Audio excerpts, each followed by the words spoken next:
मित्रों, ये जो फोटो आप अपनी स्क्रीन पर देख रहे हैं, ये फोटो है पाकिस्तानी क्रिकेटर अबरार अहमद की। 24 फरवरी से पहले इसे भारत में कुछ ही लोग जानते थे, लेकिन अब इसे हर कोई जान चुका है।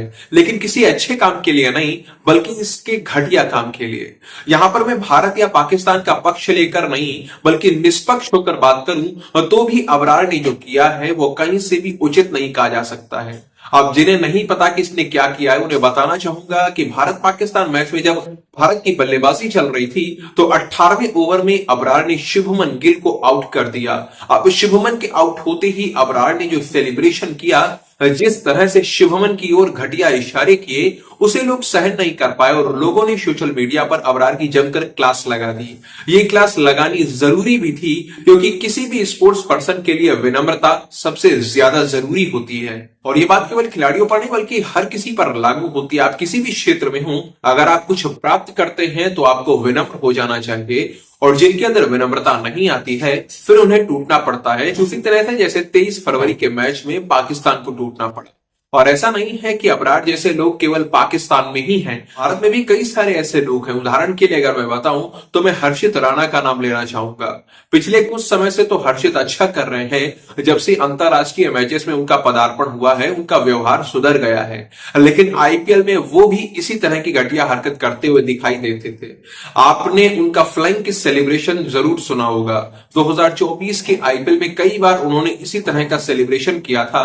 वो जब भी किसी खिलाड़ी को आउट करते तो वो या तो उसे पवेलियन की ओर जाने का इशारा कर देते, जैसे अबरार ने शुभमन की ओर किया था, या फिर उसकी ओर फ्लाइंग किस करते हुए दिखाई देते। उनके इस तरह के व्यवहार को देखकर उन पर पेनल्टी भी लगाई गई थी। उन्हें 1-2 मैचेस से बैन भी कर दिया गया था, क्योंकि इस तरह का सेलिब्रेशन किसी भी खिलाड़ी के लिए उचित नहीं कहा जा सकता है, फिर चाहे वो भारत का हो या पाकिस्तान का। लेकिन दुख की बात यह है कि ऐसे घटिया व्यवहार की आलोचना करने की बजाय कुछ लोग उनको प्रोत्साहन देते हैं। जैसे कि जब हर्षित राणा पर एक मैच का बैन लगा, तो ये बैन तो उनके व्यवहार में सुधार के लिए लगाया गया था। लेकिन कोलकाता फ्रेंचाइजी के मालिक शाहरुख खान ने हर्षित राणा से यह वादा किया कि अगर कोलकाता जीत जाती है तो वो फ्लाइंग किस सेलिब्रेशन करेंगे, और कोलकाता के जीतने के बाद ऐसा ही हुआ।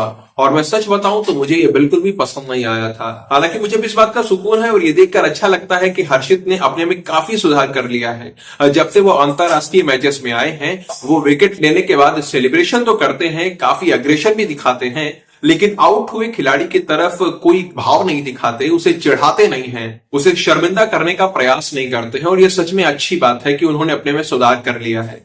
लेकिन अबरार में सुधार होगा ऐसा लगता नहीं है, क्योंकि पाकिस्तान में कई सारे लोग हैं जो खुलकर उसका समर्थन कर रहे हैं, और यह समर्थन एक ना एक दिन उसके लिए भारी पड़ेगा। इसे पाकिस्तानियों को चरित्र से कोई अंतर नहीं पड़ता है, क्योंकि इस मैच के दौरान न केवल अबरार बल्कि एक और खिलाड़ी ने भी गलत काम किया, और वो खिलाड़ी कोई और नहीं बल्कि शाहीन अफरीदी है। वो अपना पूरा प्रयास कर रहे थे कि विराट कोहली का शतक ना लग पाए। कभी वाइड फेंक रहे थे तो कभी बाउंसर मार रहे थे, और वो तो कोहली के साथ करोड़ों भारतीयों की प्रार्थनाएं थी कि उन्होंने अपनी सेंचुरी पूरी कर ली, नहीं तो इन लोगों ने हारते हुए भी भारत की खुशियों में विघ्न डालने का पूरा प्रयास किया था। बाकी मित्रों, पुराने वाले हर्षित राणा और अभी के अबरार के विषय में आप क्या कहना चाहेंगे? इनके सेलिब्रेशन को आप कैसे देखते हैं, वो आप कमेंट सेक्शन में लिखकर बता सकते हैं।